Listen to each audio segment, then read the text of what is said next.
Students, Henry Fayol के हम principles पढ़ चुके हैं। 14 प्रिंसिपल्स थे जिनके अकॉर्डिंग मैनेजमेंट किया जाता है।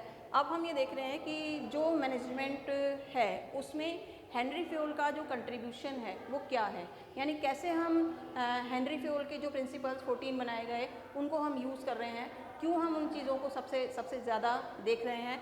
तो हेनरी फ्योल ने जो मैनेजमेंट के एरिया में कंट्रीब्यूशन दिया है वो क्या है। तो हेनरी फ्योल द्वारा जो contribution in the development of management, तो हम हेनरी फ्योल को जो मैनेजमेंट है उसका फादर कह सकते हैं कि मैनेजमेंट के लिए जो किसी भी चीज़ के लिए जो एक फादर कार्य करता है, उसी तरह से मैनेजमेंट के लिए जो काम हेनरी फ्योल के द्वारा किया गया वो उनको एक पिता के रूप में स्थापित करता है। इसलिए हम मैनेजमेंट के जो प्रिंसिपल हैं उनके लिए हम इनको फादर ऑफ मैनेजमेंट कह सकते हैं। हेनरी फ्योल का जो पूरा जीवन, यानी उन्होंने जिस जगह जिस कंपनी में रह कर के रिसर्च वर्क किया वो एक फ्रेंच कंपनी थी और इस फ्रेंच कंपनी का नाम था कम्युनिटी फॉर कम्युनेंट, यानी इस कंपनी में उन्होंने अपना पूरा जो जीवन है वो व्यतीत किया और यहाँ पर रहते हुए ही उन्होंने मैनेजमेंट से संबंधित रिसर्च वर्क किया। फिर 1916 में इन्होंने एक बुक लिखी जिसको हम एडमिनिस्ट्रेशन इंडस्ट्रियल एट जर्नल के नाम से जानते हैं, जिनमें उन्होंने मैनेजमेंट के बारे में बहुत कुछ जो है बताया है।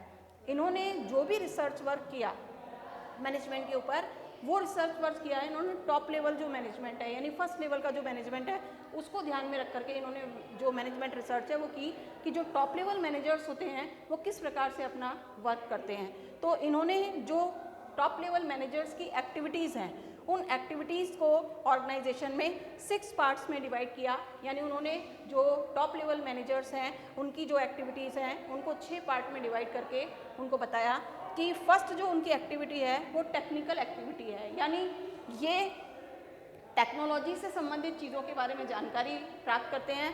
टेक्नोलॉजी से संबंधित चीज़ों के बारे में जो है कंपनी में इंट्रोड्यूस करते हैं। अगर कोई नई टेक्नोलॉजी आ रही है तो उसको कंपनी में इंट्रोड्यूस करते हैं।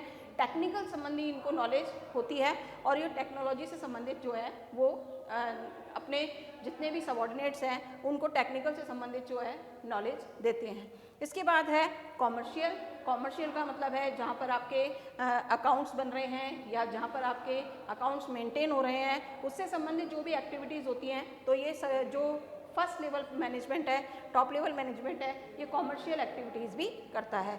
इसके बाद होता है फाइनेंशियल एक्टिविटी। फाइनेंशियल एक्टिविटी का मतलब है क्योंकि जो टॉप लेवल मैनेजर्स हैं वो पूरे साल की प्लानिंग करते हैं, उस पूरे साल की प्लानिंग के लिए वो उस प्लानिंग में कितना खर्चा होगा, यानी कितना उनको पैसे की ज़रूरत पड़ेगी, वो जो आपके फाइनेंस है वो कहाँ से आएगा, कैसे लिया जाएगा, ये सारी एक्टिविटीज़, यानी फाइनेंस को प्राप्त करने के लिए और उसके डिवाइडेशन के लिए कि किस प्रकार से उसको खर्च किया जाएगा, ये जो एक्टिविटीज़ होती है ये फाइनेंशियल एक्टिविटीज़ कहलाती हैं। इसके बाद है आपके प्रोटेक्टिव एक्टिविटी। प्रोटेक्टिव का मतलब ये है कि आप जो भी संपत्तियां आपके पास हैं, यानी अलग अलग प्रकार की जो असेट्स आपके पास हैं जो उनको आपको प्रोटेक्शन देना है, तो ये प्रोटेक्टिव एक्टिविटीज़ जो होती हैं वो अलग अलग उनके प्रोटेक्शन से संबंधित होती हैं।